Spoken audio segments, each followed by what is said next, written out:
I was using AI to generate some pictures. The AI I was using is Copilot. In my haste, I forgot to put draw me a picture. So really I asked it a question. Hexagonal ice crystals falling out the sun halo and hitting people on the head. Now Copilot responded. Hexagonal ice crystals, those delicate geometric wonders, often play a celestial game of hide and seek in our skies.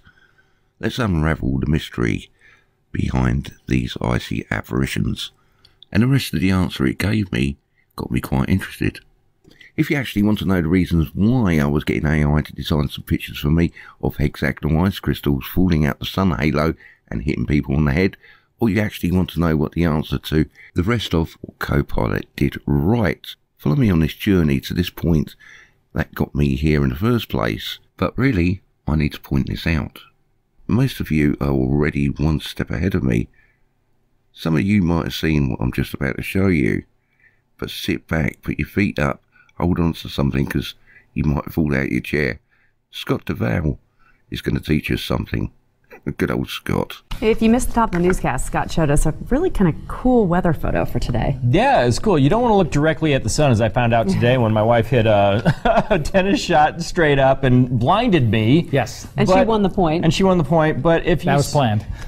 That's right, she knew what she was doing. Because it's pretty interesting what the sun can do, isn't it? It really can, and there's a lot going on in the sky. A lot of folks just don't look up to check it on out, but going to meteorology school, we had to do that. I had a class where I had to look up at the sky all the time and talk about ice crystals and the different things that form in the sky. Well, this was a shot that was sent in to us, and it's a great shot here, sent in by Brian Rowland. Here you see the sun in the middle, and you see this circle. Now, many times we've seen a circle around the sun. That's the what we call the halo, a 22-degree halo, the angle from us to the sun, from the sun out to us to out here. That's 22-degree angle. And there's also a 46-degree angle, a halo that can form as well. These are called sundogs or perihelia, or sometimes called mock suns. So they get really bright sometimes, and people say, how come there's two suns in the sky? So that's why we'll call them mock suns. But what's interesting about this, those are fairly common optical phenomena, is this right here. This is called an upper tangent arc. And I can tell by looking at this photo, the sun's a little higher in the sky, of course, with the trees here. If it was down near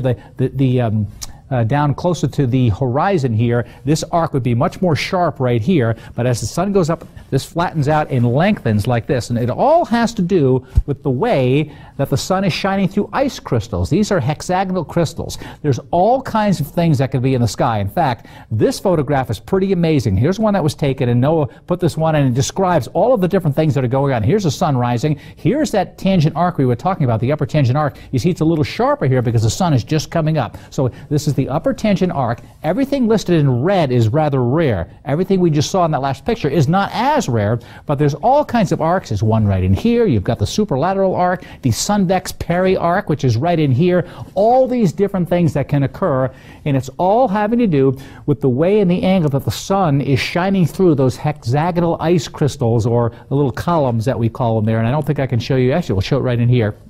This is what the ice crystals look like. So the sun shines through the end, we get this upper tangent arc right here. If it shines differently through it, we get all kinds of other arcs that we were looking at right here. So guys, there's lots of things that can happen in the sky. This picture's amazing, but the one we had sent in, the upper tangent arc, you don't normally see it. Thank you very much, Scot. Very entertaining, and I hope you're okay. Oh, look, I've got a thumbs up. A very, very informative report, I think we can conclude. But I really need to pick this apart because there wasn't certain information that was present. This was actually first broadcast on American television in 2015, February the 25th to be more precise. The information I say that is missing is moon halos. And if that was a thing going on then in the sky, this broadcast would have been about sun and moon halos, and that certainly wasn't. For me, that means that moon halos didn't exist in 2015, because if they did, this young man, Scot, would have mentioned it, and that didn't happen.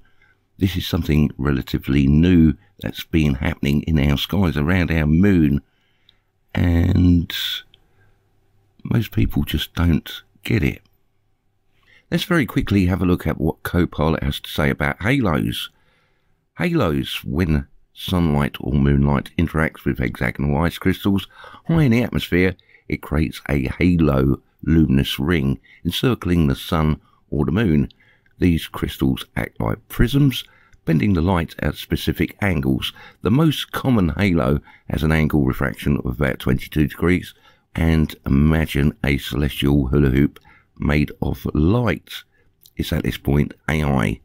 Copilot, I do believe, is mocking us. And the two pictures we just looked at were made by Copilot.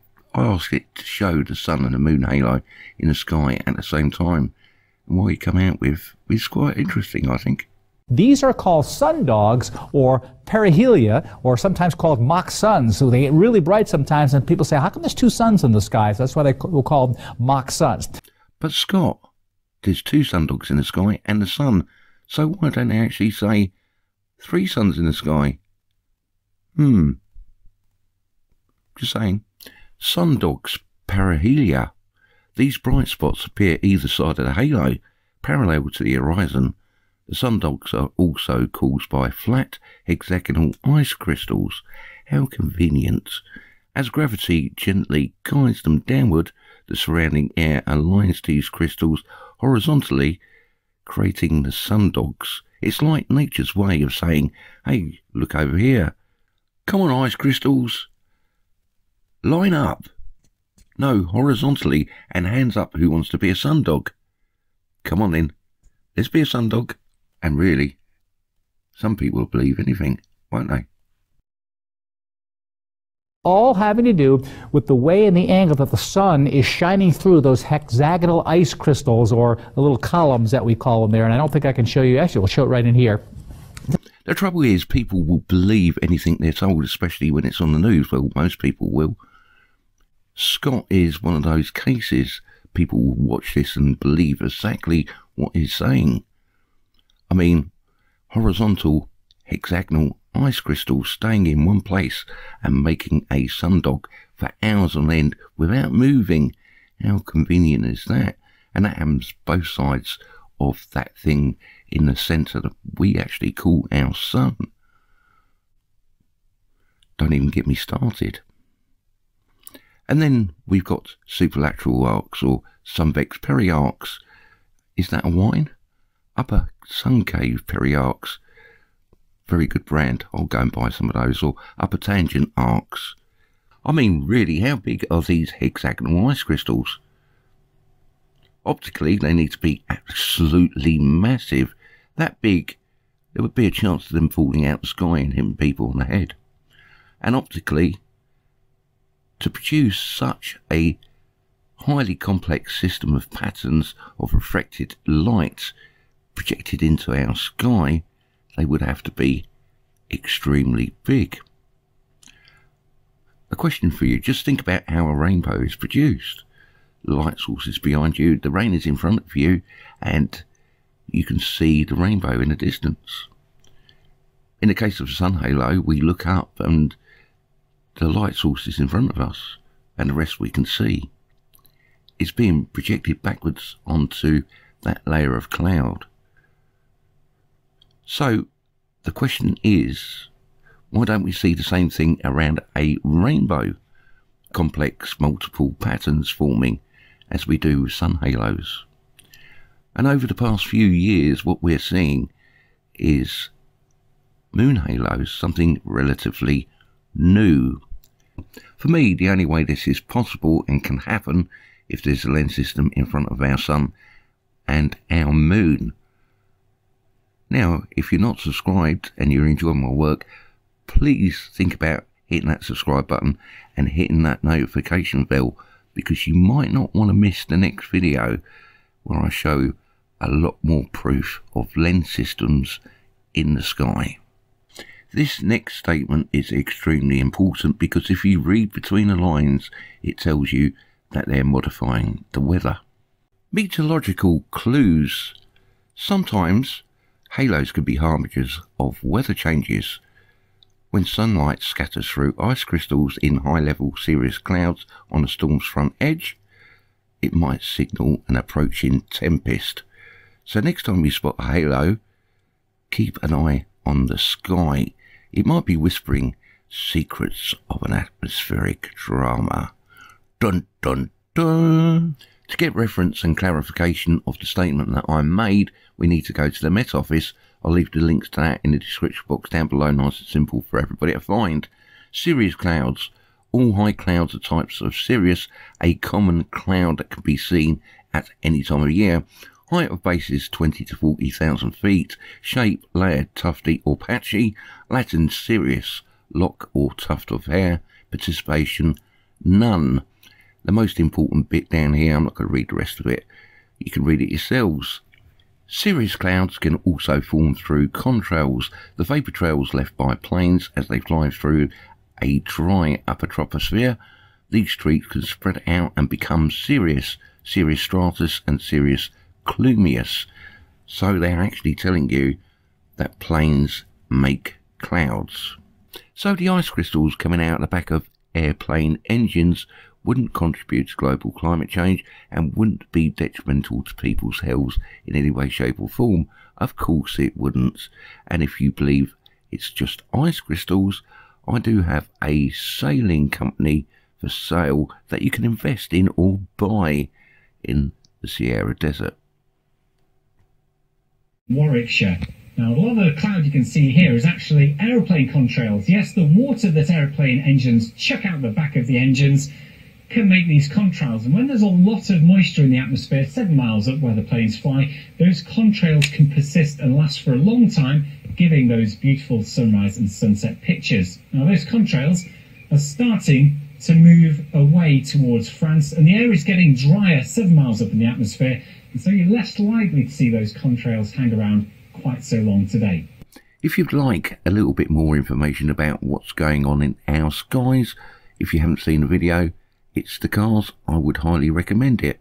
It's full of, absolute lies. Don't watch it in whatsoever. I'll leave the links in the description box down below, nice and simple for everybody to find. Before we go, let me read you the last paragraph that Copilot did right. Perfect alignment. These optical phenomena occur due to millions of ice crystals aligning uniformly in the upper atmosphere. The hexagonal shape of the crystals results from constant winds up there. It's like a cosmic ballet of geometry and light, choreographed by the elements. And as for those ice crystals hitting people on the head, well, let's just say it's a frosty reminder that the universe loves to surprise us. And it's at this point you realise that artificial intelligence, Copilot, has definitely mugged you off on those answers it gave. Cool story, bro. We're 13 minutes into the video, and if you made it this far, very appreciated, but that's 13 minutes of your lives you're never going to get back, and for that, I'm really sorry. If you've enjoyed my work, please think about sharing me out, because YouTube most certainly isn't. If you're subscribed, thank you very much, and if you're not, please think about hitting that subscribe button and that notification bell, because you might miss out on the next video. And thank you very much for taking the time to watch. That's all I've got for you now. Much love, much peace, and I'll catch you next time. Take care.